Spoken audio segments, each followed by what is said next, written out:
What's going on, guys? Welcome to another episode of Smash JT. Every year I try to give the Game Awards the old college try and try to stick it through to the end because I'm a gamer and I want to support this game industry. I feel like the Game Awards does put the game industry in a better place at the end of the day, even if it's not perfect. But what happened in this most recent Game Awards in 2023 was so abhorrent, so disgusting, so gross, that I just had to turn it off as soon as I realized Eiji Aonuma was booted off stage because of time limits for speech acceptances. Now, if this was anybody else in the game industry, I'd be like, yeah, I get it. They got to keep the show running. They got a schedule they got to stick to. This guy is the Steven Spielberg of the game industry. He is right up there with Miyamoto. He is one of the greatest people to ever live when it comes to video games. And you're keeping a guy who doesn't speak English, has a translator on stage with him, translating how important this was to him to win this award, accepting the best action-adventure game, Legend of Zelda, Tears of the Kingdom, and he's talking about it, and he's sharing how important this is to him, and his translator's going through it, letting everyone know, and nope, get off the stage, doesn't matter, get the hell out of here, on to the next advertisement for us to make our money. That's what the Game Awards has turned into, and frankly, it's disgusting. JT.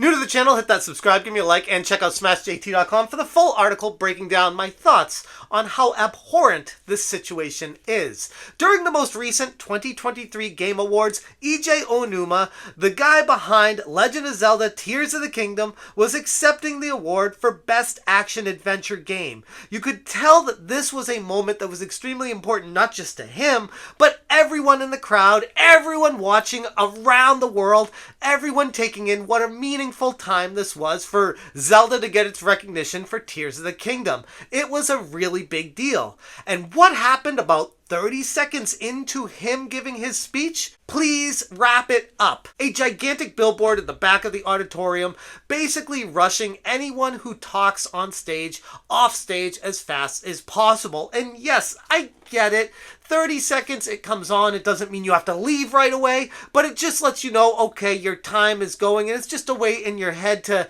maybe move it right along, and you can stay a little bit longer. You're not going to get, the old cane on the stage pulling you off. But what happened here? Eiji Aonuma from Japan doesn't speak English. This sign is not in Japanese. He has no idea what it says. Who knows if he really grasps it or not? And it's being put in his face just like he's anyone else. They're treating him like an average person, just another guy accepting an award, when in fact this guy could have spoken the entire 3.5 hours, and it probably would have been more entertaining than what the Game Awards actually ended up being. And right there is the crux of the problem. The Game Awards thinks they're better than they are. They think they're bigger than they are. And it's like, no, you're not. Like, it's a good thing for the industry. It is, and I stand by that. But the missteps along the way are so abhorrent that it's just like, what is the priority with the Game Awards? What are you trying to accomplish here? Make up your mind. Is it an award show, or is it a 3.5 hour advertisement for game companies and selling spots and breaks to make as much money as possible? It feels more like that, and if that's the case, then people aren't gonna watch it. I was so excited to see Eiji Aonuma up on the stage there accepting the award,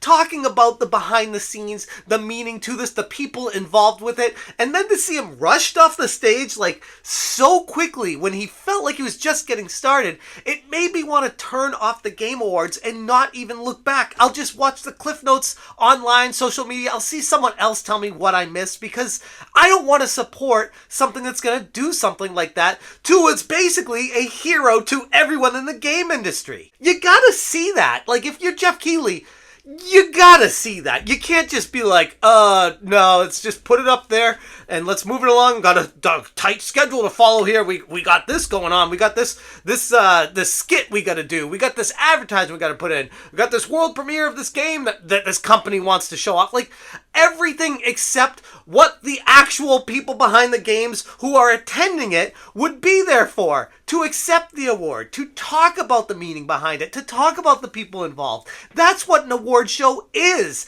And if this is not that, that's fine. Don't be an awards show, though. Be like a winter E3, where it's just new events, new trailers, and talking about the people behind the games if you want to, but don't give out awards. Because if you start giving out awards, it completely loses the meaning of what even is happening in the first place. And I get it, last year's lengthy acceptance speech by Chris Judge, the voice actor of God of War, may have prompted a tighter schedule this year, but applying these time constraints uniformly without considering the stature and contribution of the individual is an oversight. Aonuma, who was ready with a concise speech, was unlikely to overextend his stage time, yet he was preemptively rushed, and the fact that he needed a translator there to break down what he said in literal plain English so everyone could understand what he was saying in real time takes a few more seconds onto your speech. So he was applied uniformly the 30 seconds before getting rushed off the stage that everyone who speaks English gets, meaning that the time that he used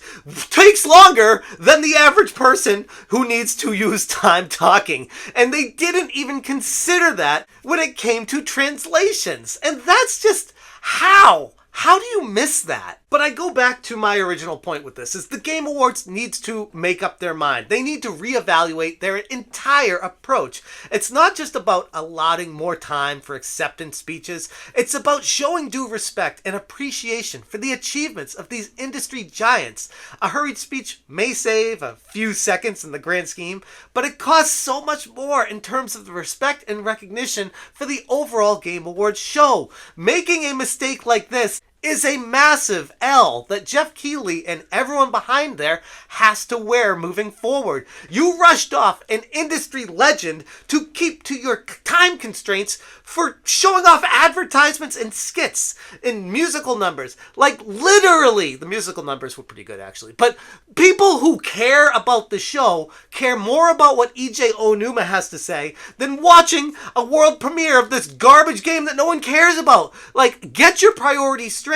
Unfortunately, just like everything else, the Game Awards seems to follow the dollar instead of following what's right. And ultimately, that's where my frustration with all of this lies. Are they going to fix it moving forward? I'd like to think so. This is a constantly evolving and adjusting thing that they have to take into account and see what works and what doesn't and make it better every year. But at the end of the day, this award show, I'll be honest, the first hour was good. Like, it had good pace to it, good reveals, good awards given out. Like, everything was very smooth. And then it started crawling, and then it came to a halt, and I'm like, I can't keep watching this. I see what happens to Aonuma, the time that starts delaying, the length of this thing going on. It's just enough. I turned it off. I started watching Thursday Night Football to see the Patriots actually won, which that was surprising enough in its own right. But the Game Awards needs to keep the focus. Shorten the schedule, shorten everything, make it 2 hours long. Otherwise, you need to keep it strictly to an award show. Get rid of these world premieres. Do that on a separate night. You want the respect and the admiration of the entire world paying attention to this like it's the Oscars? Then treat it like the Oscars. Treat it like something where you give the proper recognition to the people behind the magic and the art that they're making, as opposed to trying to squeeze everything into one night event. It's just too much. At the end of the day, we're talking 3.5 hours for an award show? Get out of here with that crap. It's not gonna work. That is illogical, irrelevant, unbelievable. No one in their right mind is going to sit through 3.5 hours of an award show and at the end of it say, "Huh, that was great, I want more of it." No! You need it to be maximum time, like 2 hours, maximum, and strictly to awards. Focus on the awards. That's what the award show is. And if you want to make it Winter E3, have at it. Do a separate night of all that stuff, but keep them separate so that the recognition for the artists behind these games get the recognition they deserve. At least that's how I feel about it. But anyways, I'm gonna sneeze right now. Hopefully videos like this will reach Jeff Keighley. Hopefully he'll watch these and understand what makes the most sense in this. And it's not about making as much money as possible in a 3.5-hour time frame. It's about making as much money as possible in 2 days. Like, imagine breaking the event up into 2 separate events where you can have everyone there for the award shows on day 1, and then you don't need a huge audience for these world premieres. Do your own E3 thing, have a smaller audience the second night, and do all the world premieres at that point. Or put it first, then do the award show after it. I don't care how you do it, but break it up. You can't put it all together. It gets convoluted, and you start doing stuff like this, where you rush industry legends off the stage preemptively. And that just pisses me off. You can't tell. Anyways, I'm going to leave it there. Thank you guys so much for watching. Make sure you check out smashjt.com for the full article talking about this abhorrent situation. Thank you so much for watching, and as always, you stay smashing. Smash it,